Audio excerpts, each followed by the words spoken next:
Turn to page 371. We sing Misha Berach, the Healer's Prayer.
Backup of the Torah. Aaron, I invite you to help with that.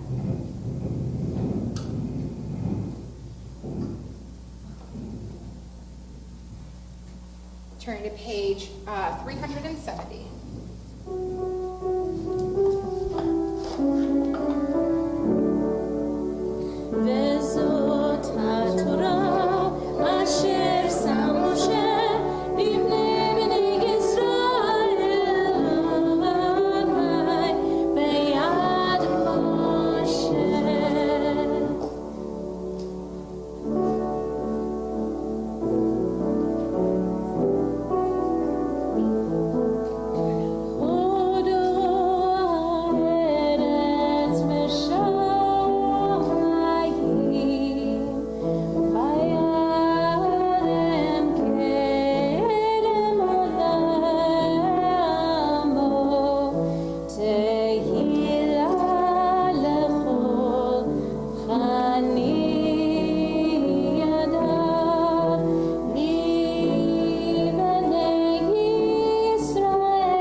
Please be seated.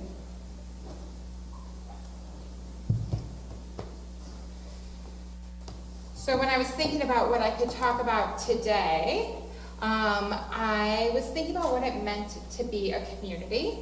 What is a value that is important in the building of community? And of course, I turned to one of my favorite books called Capturing the Moon. And I was looking through the different stories to see what I could read tonight. And wouldn't you know it, there's a great story called Capturing the Moon. And so as we read this, I want you to take a moment to think about what would you do in this situation if you were living in this community. Of all the things the people of Ham loved, they loved the moon most of all. When it shone brightly in the night sky, there was joy and celebration in the town. Everything in the town was brighter. Homes would glow with happiness. Lovers would walk through the town slowly, staring into each other's eyes. Children would listen to their parents and their teachers. The old, the young, even dogs and cats were kind and considerate to one another. But when the moon waned and disappeared, a gloomy sadness settled over everyone. "We have to do something about this," proclaimed the town leaders. "We have to find a way to stay joyful even on the dark nights." But how? "If only we could capture the moon," one calm genius declared.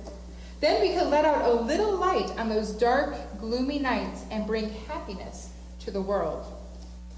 But how do you capture the moon? The townspeople wondered. "Well," offered Shmuel the tailor, "once I was eating a bowl of soup, and as I ate, I looked into the bowl, and the bowl was the light of the moon. If we had a big enough bowl of soup, perhaps we could capture the moon." And so it was determined. They would build the world's biggest bowl, fill it with soup, and capture the moon. Think it's going to work? I like the optimism. In the town square, a giant bowl was constructed. And one night, as the moon shone brightly in the sky, the whole town came forth with soup. Jars of soup, pots of soup, vats of soup, bathtubs full of soup. And soon they had filled the world's largest bowl. And as the bowl filled up, the moon's brilliant light reflected in it. "There it is," they shouted. Stealthily, they snuck up on the moon. Then all at once, they slammed the top of the bowl. At the very moment, a cloud covered the sky, blotting out the moon's light. "We own the moon," they shouted. "It is right here in the world's biggest bowl of soup. We own the moon." That night, there was dancing and rejoicing all night long in the town of Chelm. But the next night, when the sun went down and darkness covered the land, the moon arose again, bright as ever, shining high into the sky. Everyone in Chelm was perplexed. How can the moon be in the sky? We captured it right here in the town square, in the world's biggest bowl of soup. Someone must have let it out, shouted Shoshana, the matchmaker. "But who? Who would do such a terrible thing?" asked Avram the butcher. And so the investigation was launched. Everyone in the town was interrogated. Each person was required to account for their whereabouts during the day. No one was spared. No one except, well, of course, the rabbi. No one suspected that a rabbi, beloved, wise, and learned, would. No, it couldn't be. Not the rabbi. But the investigation came up empty.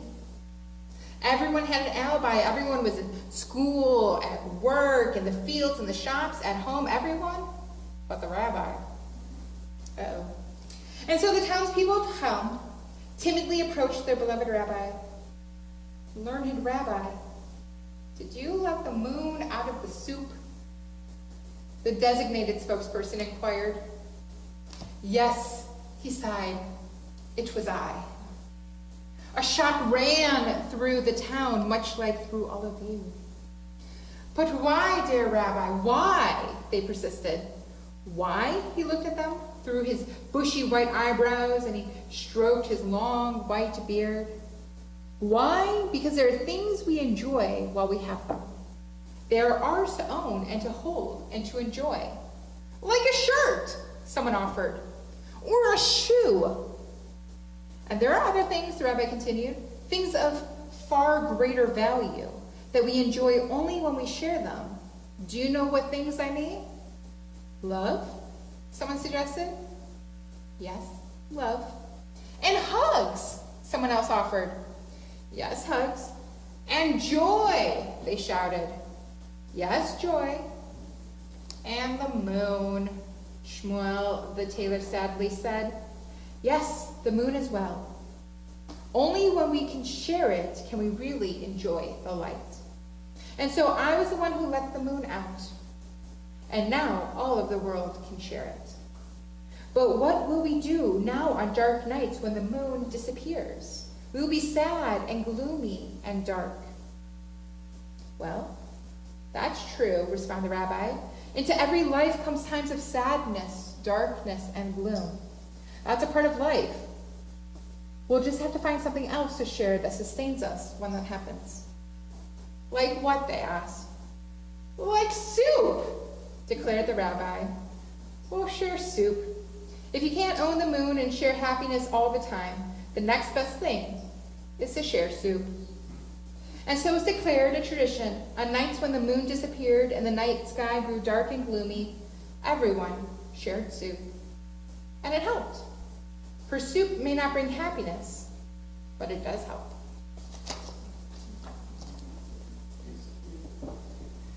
And while I don't suggest that we go around trying to build the biggest bowl of soup here in Harrisburg, I think there's a moral to the story, right? About what it means to share a blessing of the moon. To not take what can easily be shared, right? It's better to bring people in than pull away.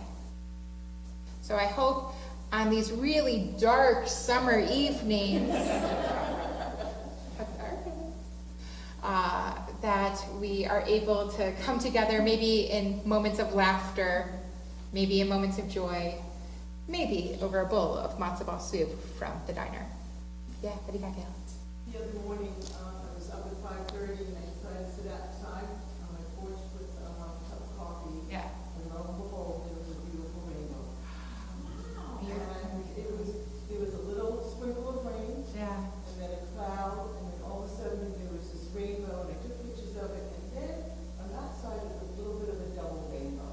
And I just felt so, I remember that God said to Noah, if you see a rainbow, I promise you there won't be a flood. Yeah. It was just beautiful. It was so special. And I wanted to share with other people, but there wasn't anybody around at 5:30 in the morning. I love that you were thinking about the blessing of a rainbow that you saw after a rainstorm. But it sounded like I heard from last night you were sharing that story, and other people saw the rainbow too. I think I heard a couple of people say that. Someone said at work Yeah. had seen the rainbow. Yeah. When you got to work, people said that they had seen the rainbow too. I guess if you're driving in the car and you're on your way to work early in the morning, It's beautiful. it was special.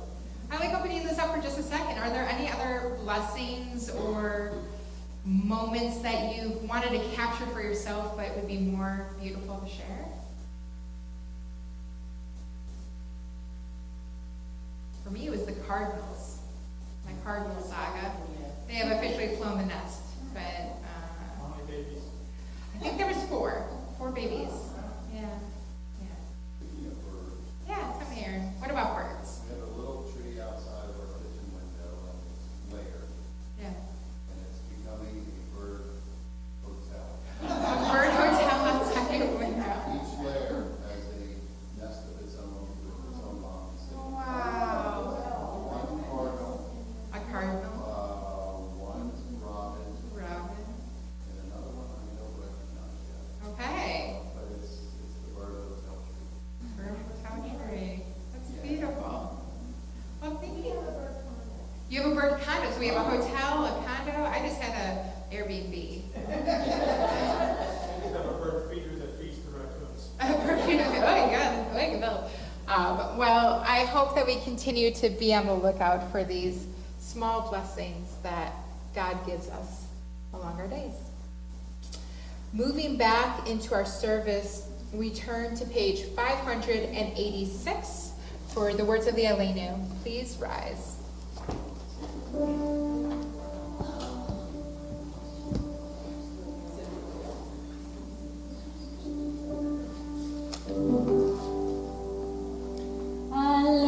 Shema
seated.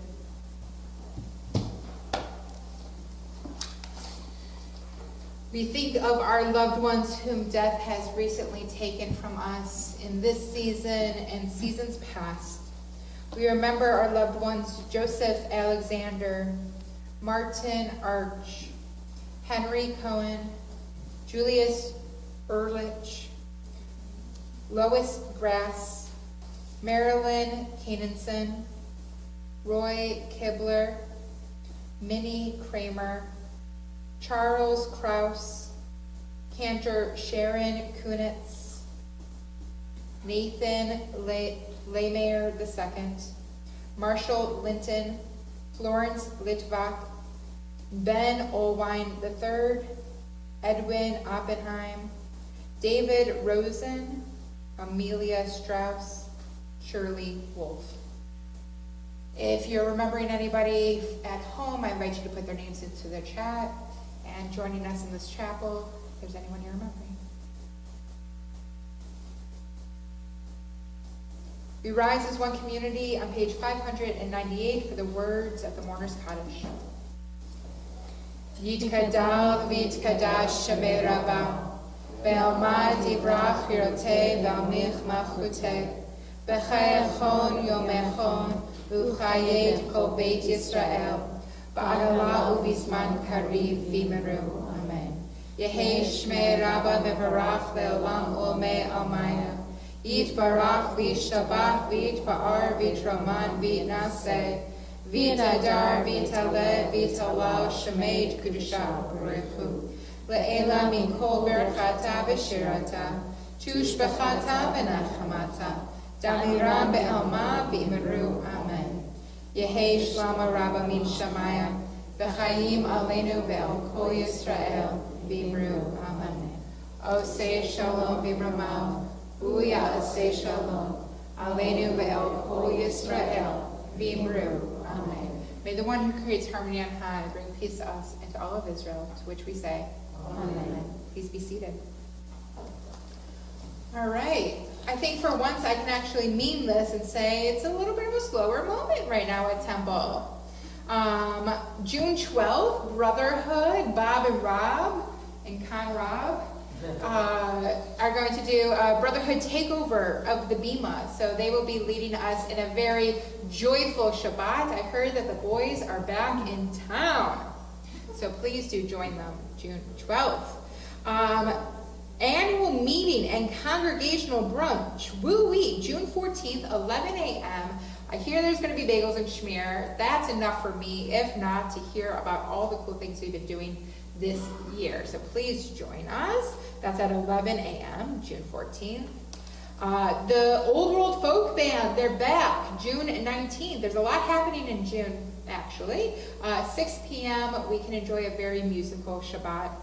And Yona over there, that's Yona if you don't know her. Hi, Yona. Is going to be leading our next adult education series, Adult Hebrew School. Want to know more about Hebrew? Want to try practicing? A pro, a beginner? Yona is your teacher. It's going to be in person. You can use the QR code to register. Am I missing anything? No? All right. So we are going to finish our evening with the blessing that I just read from in the Torah, the priestly benediction. So the way that we're going to do this is, if you feel comfortable, I would love to see if we can make a big chain of everybody holding hands or putting your arms around each other as we bless one another. So we're going to try to make a big chain. We can. Why don't we stand up? I think it'll be easier for everybody if we stand up. In place is fine. No need to reorganize. There we go.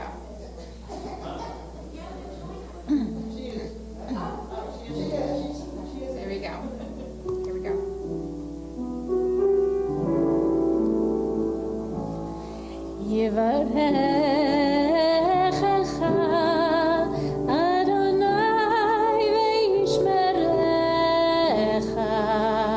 May God bless you and protect you. Yael Adonai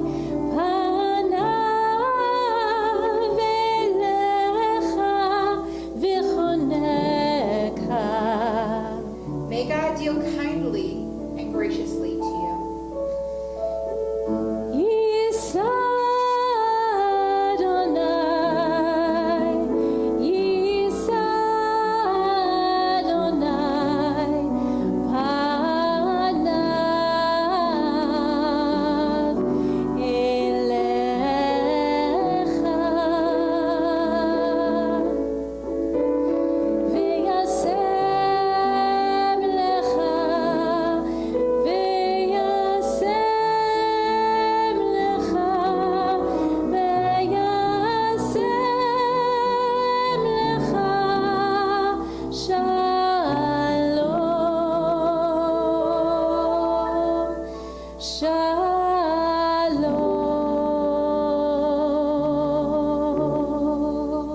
As you go about your way, as you journey through life, may God always favor you and bring you peace, bring you joy, and bring you happiness on this day and all the days of your life. To which we say, Shabbat Shalom. And now that we are all standing, I invite you to join me in the back for Kiddush. Shabbat Shalom.